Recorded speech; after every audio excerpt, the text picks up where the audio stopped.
If you're considering starting a YouTube channel in 2021 or 2022, and you're starting from the ground up wondering, is it too late to start a YouTube channel? You're gonna wanna watch this video because this is gonna make the entire process a lot more simple. Let's cue that intro and comment below with your YouTube handle and let me know, what is your YouTube about? What are your goals? Do you wanna get to that 100,000 subscribers and get that amazing play button? I know I sure do. Let's cue that intro and get this episode going.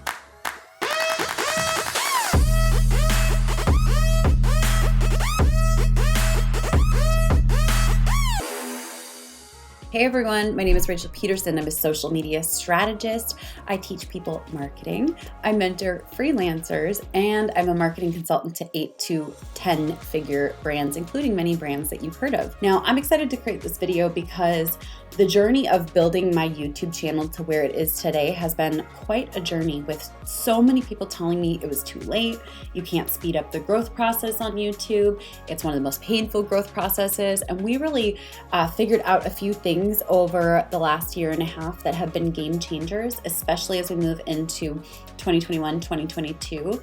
Today, I'm just gonna show some receipts. I'm at 80,686 subscribers at the time of recording this, reaching 283,000 views per month. Some months that spikes up to 500,000 views per month, which is pretty cool. But here's one of the coolest things behind the scenes. If you look at the lifetime of my channel, you will see that since the time that we started it, August 2015, all the way until March of 2020, the growth was almost negligible. It was like, it wasn't there. So what's neat is we had this channel growing for 5 years with very little success. You'll also notice our revenue is very low. We run our channel with no ads on. We keep our monetization off intentionally. But what's really, really cool is that over the last year was when we started to have growth. And just watch and see what happens to our channel in 2021 and 2022, because we are expecting to spike in growth, especially with some of these things that we are sharing here now today. But all of that growth has happened over the last year. I will tell you, I've taken advice from a lot of people that were experts on YouTube, and oftentimes the advice that they served us with, we've even hired full-scale agencies to support us on YouTube growth. And it wasn't until we took over our YouTube channel, the strategy content, putting content out there, that we started growing consistently. We've been noticed now by big brands such as $1.80, American Express and Square. Our YouTube channel has brought the attention of even companies such as FabFitFun and many more.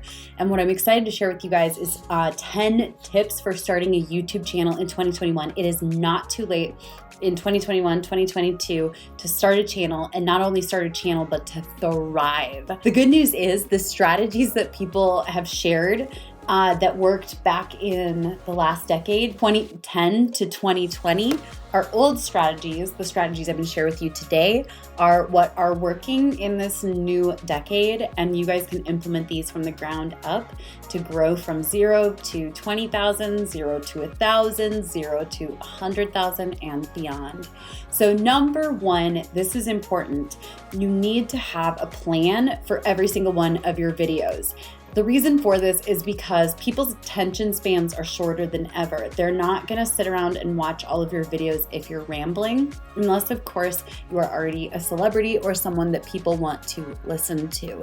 So what I recommend is creating a bullet point list of the topics that you wanna talk about so that you don't ramble. Some people benefit from creating a full-on word-by-word script. It takes me 3 hours to script a 10-minute video, so for me it's not a good fit. I personally prefer to just follow bullet points, but I have to know, here's what we're talking about, here's the value I want to bring, and here is the call to action, which brings me to point number 2, and that is posting equals data. This is so important. Every single time you share a video on YouTube, not just for the day that comes, for the week that comes, for the month that follows, but for the next year or two, you are gathering data about what your audience wants to learn about, what they're engaging with, what they're viewing. In fact, some of the best data in the world is looking back at all of your videos and seeing which of your videos have performed the best and creating more content like that. But here's the thing, if posting equals data points, you're going to need to post more to learn about your audience faster. If you don't want to learn about your audience quickly, you can follow the stereotypical advice to post once a week. I personally shoot for 3 to 7 videos every single week for 2 different reasons. Number 1, I want to learn faster. I'm not a very patient person. And number 2, posting more creates a snowball effect faster. So you can post multiple times per week to experience accelerated growth on YouTube. I don't care what anyone says. Tip number 3, using tags on YouTube. I personally use this awesome little extension called TubeBuddy. I love TubeBuddy so much because it is a really easy way to check out the hashtags that are working for other people. For example, if I wanted to see what hashtags / tags / keywords / whatever you want to call them, Stephanie Case used here, I would go ahead and click on her video. And of course, I've got TubeBuddy all up and running, and that brings all of these video lytics up for me. It is a Chrome extension and I pay for it monthly. And the cool part is I can see the search rankings on all of the tags that she used. Go ahead and use similar hashtags, use similar tags on your videos for the fastest level of growth. Make sure that you use keywords in every single video that represent the keywords that seem to be performing on similar competitors' videos. Tip number 4, this is so important. Use technology you have available. Use your cell phone to record if you can't afford an expensive camera. Use your webcam if you can't afford an expensive camera. Use your kid's iPad for school if you can't afford an expensive camera. Oh, I took it a little far there, but my point is you do not need expensive technology in order to have a successful YouTube channel. Most of my videos are either recorded on my iPhone, I think it's like an 11 or 12. I actually don't even know for sure, but the definition's great on here. I also use my HD 1080p Logitech camera. I love those 2 sources for quality videos. And the truth is we have expensive cameras and it's so much work to like dig them out, get all the settings up. So I personally like to use the technology that is at hand, is available, is easy to set up, and it's going to prevent you from not creating content.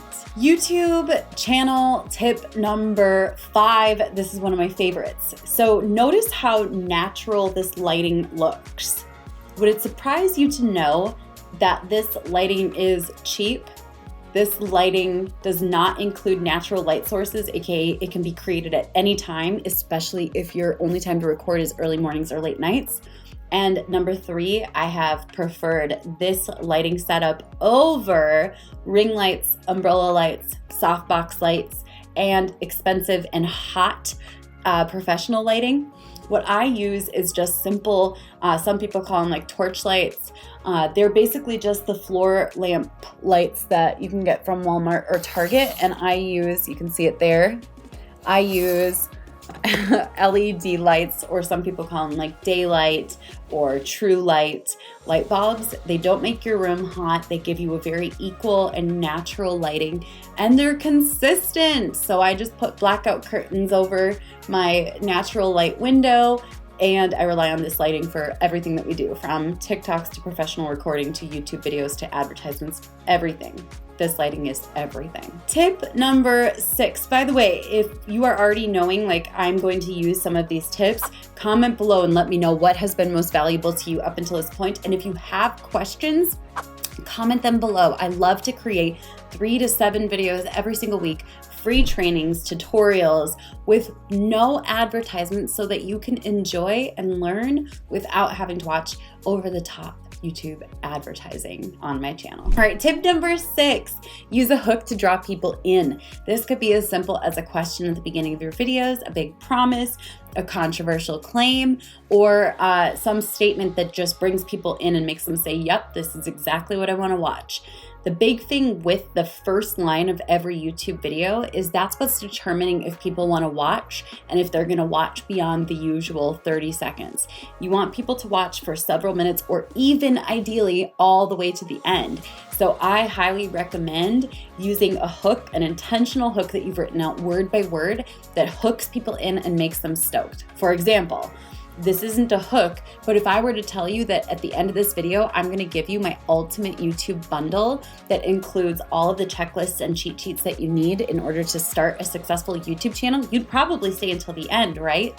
Well, good news, I am. So stay till the end. Tip number 7, deliver additional resources in the form of a freebie, a masterclass, a tutorial, some cheat sheet, or something that people can be sent just by opting in via email. Now, this is a great way to also get your following off of a platform that you are basically renting, aka YouTube is not a platform that you own. You could be shut down at any time.